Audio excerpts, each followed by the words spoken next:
Halo sahabat wirausaha, akhir-akhir ini kalau kita lihat berita, lagi banyak banget kasus tentang debt collector yang jadi sorotan. Mulai dari penagihan sambil pengeroyokan, penarikan barang secara paksa, sampai ada yang bunuh diri karena nggak kuat dengan teror debt collector. Tentunya hal ini membuat kita khawatir bahkan takut untuk melakukan pinjaman dana usaha. Padahal kita perlu pinjaman untuk berkembang. Lantas, bagaimana kita menyikapi ancaman debt collector ini? Mari kita bahas. Selaku pengawas industri keuangan, OJK sudah mengatur ketentuan kegiatan penagihan kepada konsumen. Pada pasal 7 dan pasal 8 disebutkan bahwa masyarakat bisa melaporkan kepada OJK terkait PUJK yang mempekerjakan para debt collector yang menagih hutang dengan menyalahi ketentuan hukum. Apalagi jika menggunakan kekerasan. Masyarakat juga dapat melaporkan para debt collector tersebut ke kepolisian jika menerima perbuatan tidak menyenangkan seperti memaksa, merampas, dan lainnya yang menyalahi peraturan yang berlaku.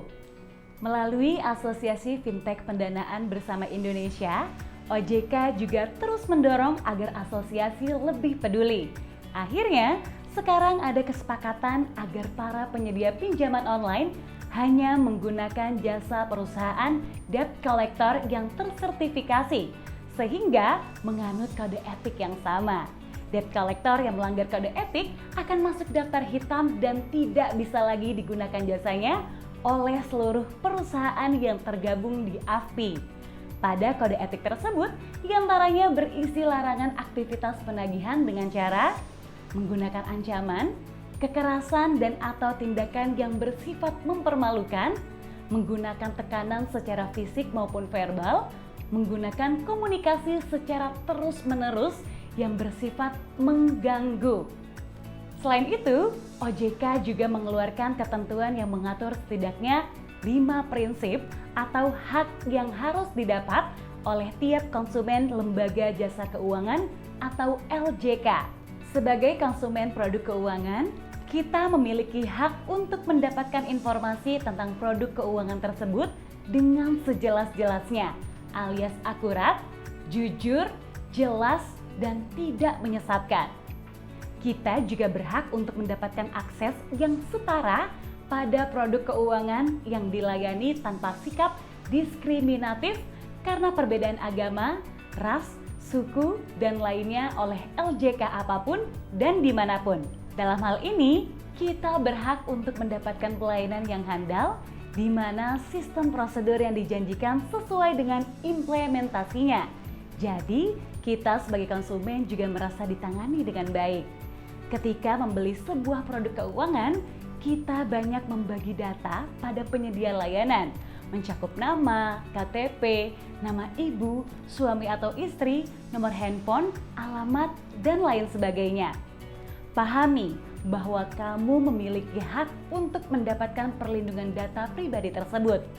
OJK melarang perusahaan keuangan membagikan data atau informasi tentang konsumennya pada pihak ketiga tanpa izin konsumennya selaku pemilik data. Konsumen produk keuangan juga memiliki hak untuk mengajukan pengaduan bila ada masalah dalam proses transaksi tersebut, mulai dari pelayanan atau penyelesaian pengaduan sampai melaksanakan kesepakatan mediasi atau putusan adjudikasi. Setiap lembaga keuangan diwajibkan OJK untuk punya kanal pengaduan konsumennya sendiri-sendiri. Tapi, kalau kamu mau lapor juga ke OJK, kamu bisa akses layanan pengaduan konsumen OJK melalui nomor telepon di 157 atau email ke. Nah, sahabat wirausaha, setelah mengetahui hal-hal tadi, tetap yang paling penting bagi kita sebagai konsumen keuangan adalah selalu patuh dan taat terhadap isi kontrak dan menghindari bon prestasi atau lalai memenuhi janji. Cara paling pasti untuk terhindar dari debt collector, ya bayar cicilan. Kalau pinjaman lancar, ya bisnis akan berjalan lancar juga. Untuk itu, lanjutkan pembelajaran ke video-video berikutnya ya. Cerdas berbisnis, cerdas finansial.